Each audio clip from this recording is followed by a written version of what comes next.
Pwede po kaya i-merge ang hulog sa GSIS and SSS para lang po maka-avail ng pensyon. Gusto ko lang po kasi matulungan yung tita ko na walang asawa and anak. Nag-retire na po kasi siya last year.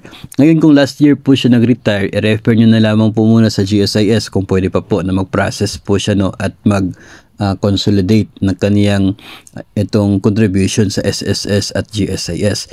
Pero talagang pwede po, allowed po under Republic Act 7699 or ito pong portability law. Ito ay available po doon sa mga options na GSIS ng pension, retirement. Ngayon, if kayo po ay mayroong contribution sa SSS at maging sa GSIS, pero hindi ka eligible sa pension benefit from either or both GSIS and SSS, then pwede ka mag-avail under the portability law kung saan emerge yung contribution mo sa dalawang agencies.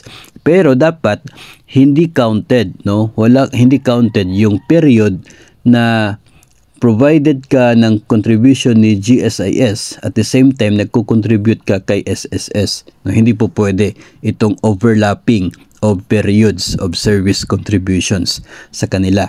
Now, for example, na-hire ka na sa GSIS, pwede mo kasi ipagpatuloy yung SSS. So, kung ganun po na case, ay one period lang yung kukwintahin, hindi yung overlap. Kung for example, ikaw ay doon sa 9 years na contribution mo sa GSIS, meron kang 1 year doon na nagko-contribute ka pa rin sa SSS. So, yung contribution mo sa SSS, babawasan siya ng 1 year kasi overlapping yung nangyari doon. So, parang ganun yung mangyayari.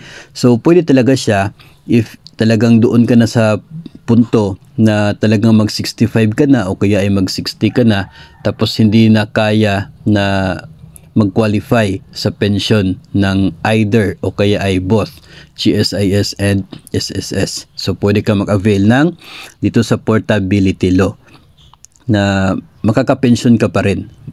Ang mangyayari lamang dito ay makikipag-coordinate ka sa GSIS para sa proseso pong ito. And doon sa tita mo na nag-retire na 1 year ago, siguro mas mabuti na i-refer na lang ito sa GSIS yung case kasi medyo lumipas na yung 1 taon from the retirement.